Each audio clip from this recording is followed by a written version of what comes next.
everyone, and welcome to the next installment of Conversations at the End of the World, where we talk to experts about what's happening in the world at the moment.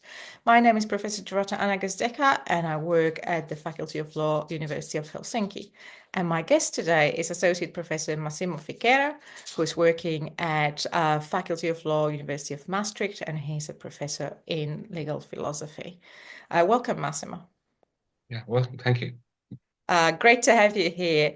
Today, our topic is constitution and constitutional crisis, because a lot is happening in the world right now where suddenly this notion has sprung to the forefront. But for an ordinary person, people may not pay a lot of attention to the constitution. Tell our viewers why the study of constitution is actually a fascinating field and what drove you personally to the study of constitutional theory and principles. Okay, yeah. Yes, I think that we can uh, look at the Constitution as a set of fundamental principles and practices which govern the state. And so you can set up some rules on the relationship between the institutions of a state, for example, parliament, government, courts, and set out also the rights and duties of individuals, mostly in a relationship with the state. So normally we can say, it is said actually, that constitution at the same time place limits on power, public power, and also enable public power in a sense that they identify the competences of the main organs of the state. So a constitution, therefore, you can see from this, is a really important thing. It can be a written document, sometimes it's also unwritten, but in any case, it's something that is essential because it allows the state to function properly. And I think that the study of constitution is fascinating because it tells us um, uh, what a society needs to function. And we see from the constitutions, from the practices of the constitution, that what a society needs is some kind of agreement, some kind of a background agreement that must be found in one way or another, because otherwise, without such an agreement, our own very own interests, hopes, ambitions are undermined. So it is actually in the interest of each and every one of us to have this constitution, right? Uh, at the same time, I think also that the existence of a constitution does not mean that disagreement is eliminated in society. Actually, on the contrary, I think a constitution is a way of channeling disagreement in a way that can be productive and fruitful. So the good thing about studying a constitution for me is that it shows that law and politics cannot be separated from one another. Mm. One means the other. And also it can be seen that modern societies can find a way of organizing power. So power is not necessarily a bad thing. Mm. It can be a good thing if it's actually organized in a way that is beneficial for each and every one of us. So, of course, it is also true, it is also possible that constitutions on some occasions crystallize certain state of affairs, a state scenario that is not necessarily good. It can sometimes provide legitimacy to abuses of power. That is why I think it's also important that in a society and a constitution allows also for some degree of disagreement, some degree of contestation. Huh? Now, personally, I have grown an interest in constitutional theory for a long time. I completed my bachelor's degree in Italy in constitutional law. And I think I probably owe my interest in constitutional law in theory to my supervisor in Italy, back in Italy, who later became president of the Italian Constitutional Court. And he played, I think, a crucial role in instilling this interest in the subject. And later, when I moved abroad and started studying law beyond the state, I kept this interest in general on constitutionalists, both within and beyond the state. Yeah. Perfect. Thank you so much. You really outlined why a constitution is important for all of us. And I think that really leads to my next question. It is an important document, like you said. What role does a constitution play in maintaining that democratic stability? And how does it function as a tool to protect against political chaos or authoritarianism? Yeah, but there are different ways in which a constitution can help to maintain democratic stability. For example, let's take the example of a codified constitution. A codified constitution contains, it is said, some kind of superior law that is harder to amend than ordinary law. So the assumption here, as we said before, that because there is this kind of background agreement, then it should be difficult to change this background agreement because the agreement allows a society to function properly, as I said before. So you can perhaps consider this or compare this background agreement with the rules of a game, right? The rules of a game are necessary for the game to be played. Without those rules, the players could not function properly. And so that's why it is important that these rules are identified in the clearest possible manner. Um, for example, the government would not know what it is able or not able to do without the constitution. A parliament would not know, for example, how many votes are necessary to adopt a piece of legislation.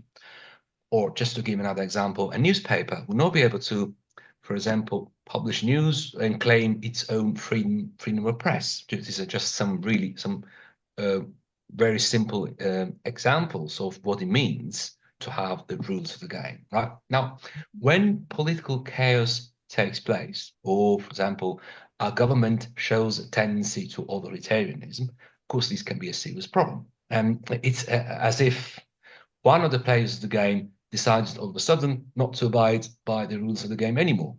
So normally constitutions try to avoid this kind of problem by creating referees. So a set of organs, bodies that are supposed to act as guarantors of the stability of the constitution. This can be, for example, the head of state, which in some cases the head of state represents the unity of the state or the nation itself, or it can be a constitutional or supreme court. So these organs are all supposed to be impartial. And so the appointment of these of the members of these organs is made in such a way that at least some degree of impartiality is guaranteed. Not only that, but also a constitution contains some rules that, as I said before, are supposed to be harder to change than others. One such rule, for example, can be that the republic cannot be turned into monarchy, just to give an example.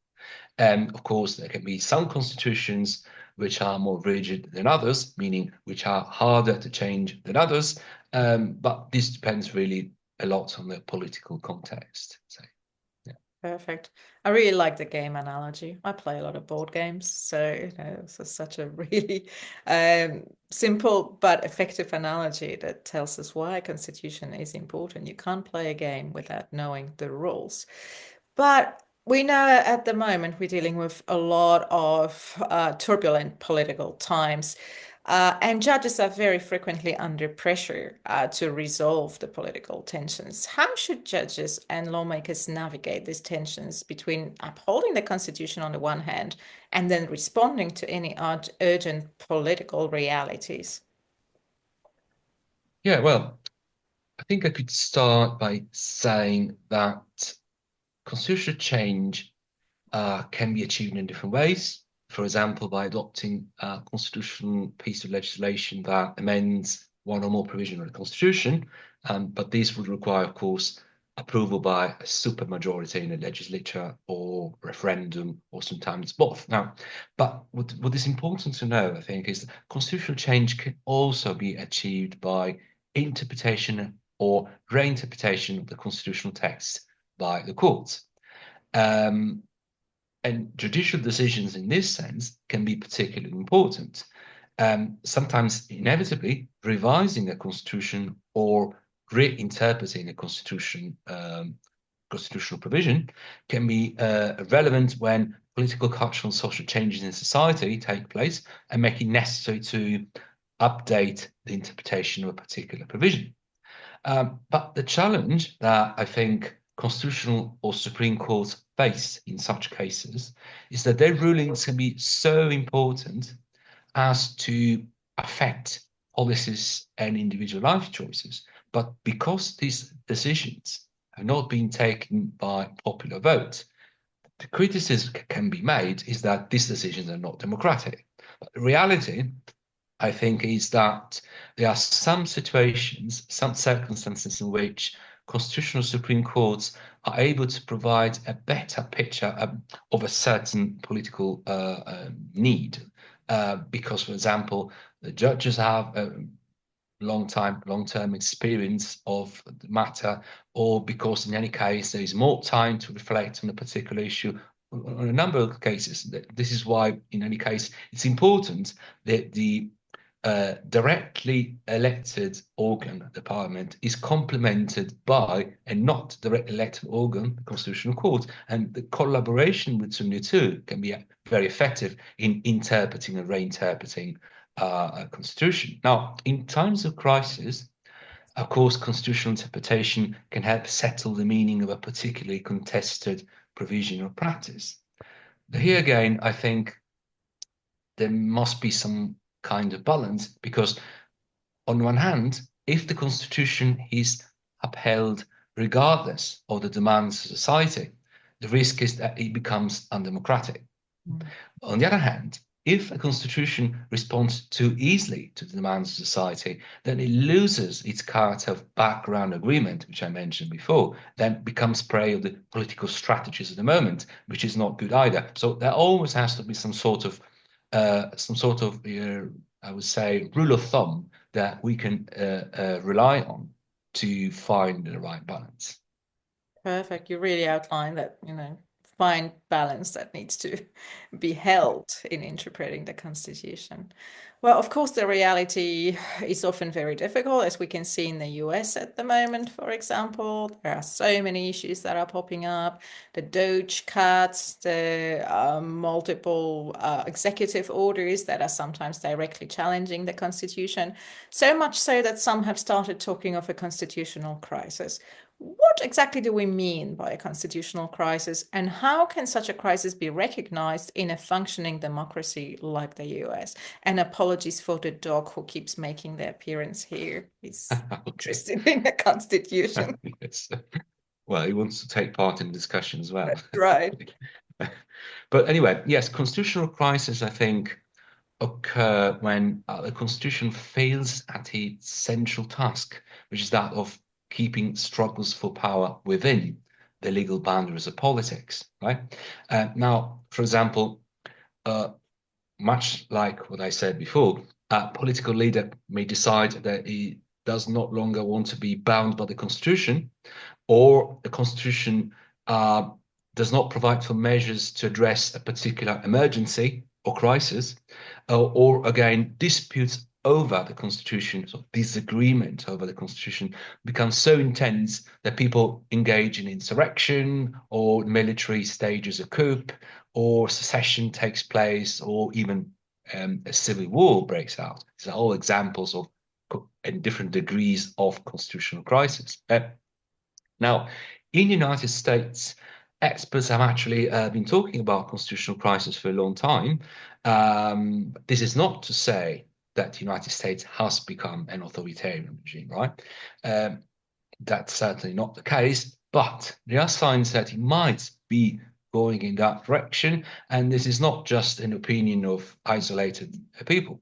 If we take, for example, statistics from Freedom House, which is important organization that assesses democracy all over the world. Now, we see that between 2014 and 2021, um, this organization, Freedom House, which scores all countries on a scale of 0 to 100, downgraded the United States from 92, at the same level as France, Mhm. to 83, which is below Argentina and at the same level as Panama and Romania. So now this must mean something. That must be, it's a sign that something is happening in the United States. And we can see some signs in this sense. For example, one sign could be considered the famous uh, insurrection of January the 6th that took place in uh, previous election when Joe Biden won in 2020, and people engaged in violence to prevent Congress from certifying Joe Biden's victory. That is certainly a case in which, if you remember what they said before about what defines a constitutional crisis, in Mm. which some people decide no longer to comply with the rules of the game. Yeah. Um, Now, if we look at these more recent events, there are some episodes which could be somehow considered as signs of an ongoing crisis. For example, the fact that Elon Musk's Department of Government Efficiency has been given access to the federal payments system, and this way exposing the sensitive personal data of millions of Americans, as well as details of public contractors who compete directly with Musk's own business. Now, the fear is that Elon Musk might exploit the ability to get hold of these personal data for his own purposes. For example, to block payments to a large number of federal programs or to attack enemies in one way or another.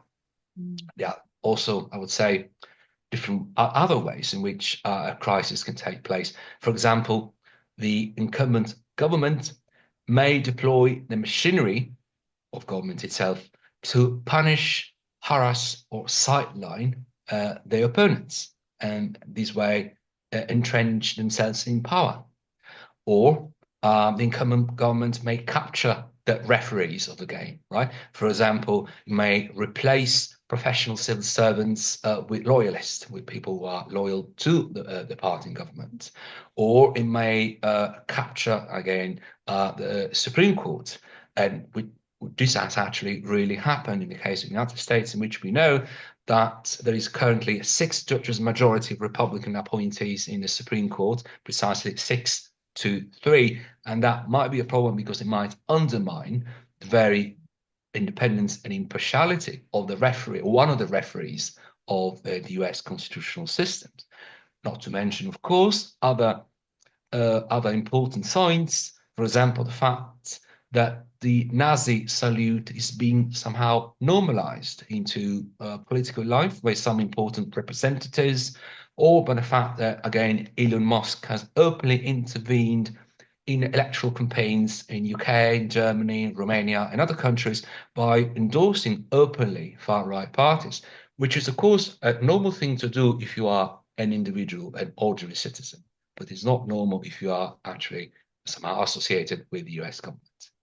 Mm. Very serious issues that you've pointed out, and that downgrading the system of downgrading a functioning democracy to, let's say, troubled democracy, that's a very serious sign that there is something going on. Despite that, however, Vice President Vance has lately made quite scathing comments about European democracy during the Munich summit, which have prompted quite a conversation about a different set of values that is developing in the US and in Europe. How does the concept of constitutional identity shape this national understanding and the response to political challenges? Are there any notable difference indeed between US and the EU in this regard? Yes, well, normally we would uh, define constitutional identity as the set of values that identify a nation's constitutional system, right? These values can be different from each other. For example, a nation can decide to have a monarch to represent its unity, or may confer particular importance on a federal structure. It may decide not to have a constitutional court, and so on and so on. Nowadays, anyway, we can say confidently that in Western societies, the most essential values, so the values that are really inherent in the constitutional identity of Western nations, are considered to be peace, freedom, democracy, solidarity, rule of law, and so on, right? Now, after the Second World War, there has been, we would say, a long-standing Western liberal consensus on the importance of these values. And this consensus has been shared by both the European Union and the United States. Having said that, of course, it is also true that on many occasions, these values have also been violated, both by the EU and the United States. So this is not to say that, that we have perfect organizations in the West. But nevertheless, well, certainly the background agreement, to use again the expression I used before, itself was not questioned. But this, what we are currently witnessing, is the very first time in which precisely the background agreement is subject to an open contestation at the level of the US government. Um, and at the moment, we could say that the EU still upholds the values I mentioned before, but I believe that given the ongoing democratic backsliding in some of the countries of the European Union, maybe this is not necessarily going to be the state of affairs in the future. So I would say that there is definitely a difference between the EU and US in constitutional identity, but there might be signs of a convergence of the two towards an entirely different set of values as there was before. Yeah, Mm. this Very is a risk. Yeah. Yeah, it's a very telling moment now in terms of like where do we take our systems? Are we heading towards more democracy or I guess less democracy? In case of Europe, that's very interesting that you mentioned, sort of European identity here. Uh, Creation of a sort of unified constitution around certain values has not really been possible in Europe until now, despite European integration, despite European treaties, despite the existence of the European Union. Might these current tensions between the EU and the US, especially regarding values, democracy, governance, potentially help in the process of like constitutional unification in Europe? Could it push Europe towards a more sort of constitutional system or codified constitutional system? Yeah, well, I would say that there are many reasons why a unified constitution for Europe has not been achieved. In fact, several attempts have been made in the past, the most important of which, to recall, was in 2005 when the draft constitution for Europe was rejected by a referendum in France and the Netherlands, so in two of the founding countries of the European Union. Now, a first possible reason for this failed constitution is that increasing integration in Europe has only occurred at the institutional level and has not involved the population at large. So there's been this sort of widening gap between the institutions on one hand and the people on the other hand. So a lack of democratic participation has often been pointed out as one of the reasons for a proper constitution for the European Union. A second possible reason is that states have been unwilling to cede to transfer significant portions of their sovereignty in crucial areas such as fiscal policy, for example, or foreign policy or other areas. A third reason is that, or historical reason we could say, is that austerity measures taken during the 2008 financial and economic crisis have caused angry reactions in the population at large and disaffection in large swathes of the electorate. So all in all, I don't rule out that the current tensions between the European Union and the United States may trigger simultaneously some top-bottom as well as bottom-up reaction, and therefore a sort of push towards further integration. But I think we need to be aware that there are many obstacles for this. Um, Something is definitely happening, something that considered significant. For example, the speech given by Mario Draghi at the European Parliament on 18th of February, in which he prompted the institution to do something, no matter what. That's definitely an important sign. Another important sign could be the demonstration for Europe that will take place on 15th of March, so in a few days from now, from the video that is being recorded right now, and it will take place in Rome. And it's a demonstration that has been essentially initiated by an Italian journalist who has simply launched this proposal of gathering together to demonstrate support for Europe, at least symbolically. Um, Now, these are all definitely important signs, but I think, in my view, it is necessary that the message for change is not empty. So, in other words, it's not enough just to advocate some action or for more Europe, just for the sake of having a European federation. I Mm. think it's crucial that a choice is made on what Europe really stands for. What is Europe for? Is it for more peace? Is it for social rights? Is it for the rule of law, etc., etc.? So a message that is launched just without really clear ideas risks actually being counterproductive. Um, I'm This is just my, of course, my personal opinion. I'm personally not convinced that the Rearm Europe plan by President von der Leyen is conducive to more European integration without the conditions that I mentioned before. Very interesting. A lot of processes going on simultaneously as well. And as we know, European processes are complex. Um, in this era where, a lot of constitutional systems appear to be facing challenges, particularly with, democratic values or values more generally, how can we emphasize the importance of preserving the constitution for the stability and the rights of citizens? Yeah, and definitely preserving a constitution is crucial for stability, um, for the reasons I mentioned before.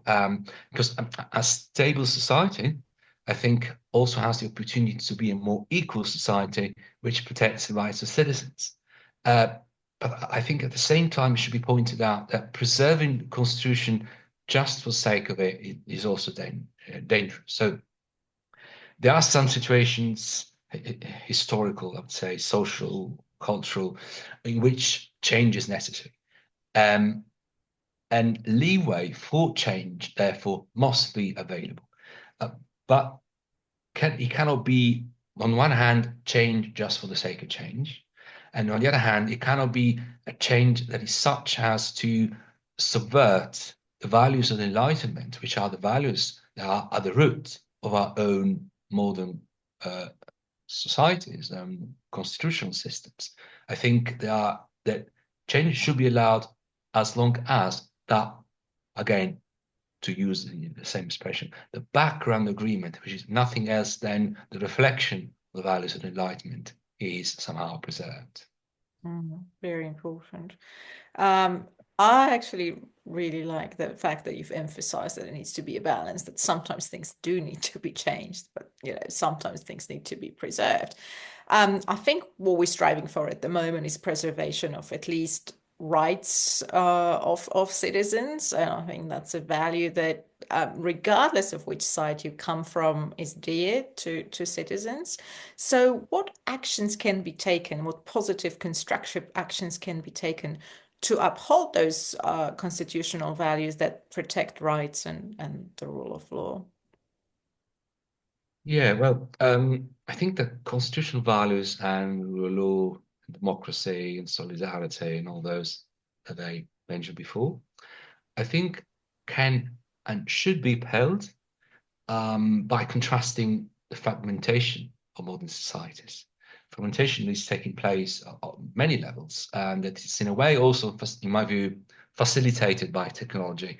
The fact that each of us is often, uh, somehow encouraged to isolate him or herself in front of a computer. And this very fact already is in itself a disaggregating factor, an element that encourages isolation rather than getting together. So, in one way, I think one important way in which our constitution can constructively be promoted is by encouraging new forms of aggregation, be them social movements, think tanks, even the old-fashioned political parties, but also any other way of gathering, any other occasion that makes debate and deliberation possible. This is definitely one way. And the other way, of course, is most obviously education. Uh, Educating citizens to be citizens, to behave as citizens, and practicing respect and listening to different opinions. I might say something really obvious, but or might sound banal, but this is actually something that is somehow disappearing, or if not disappearing, somehow uh, being undermined in our conversations. It often happens on the internet, for example, that people behave very differently. We see forms of hatred expressed on the internet. People behave in a way they wouldn't behave, if they were, in a real life scenario. And I think that should be viewed as a danger for our societies, and it is something that we should foster respect and tolerance in a way. Thank you. Coming together and talking, not shouting, not Yeah. silencing each other. Very, very important. Thank you so much, Massimo, and thank you for talking to me today. Thank you for having a Thank you conversation very with much me. for inviting me here. Yes. Thank you. My pleasure. For those who are enjoying this channel, we will be talking to more people about everything that's happening in the world. And please like and subscribe so we can help this algorithm and we can Yeah. keep the conversation going, because the conversation, as you just mentioned, is essential. Thank you so much, Massimo. It was a pleasure talking to you. Thank you. My pleasure.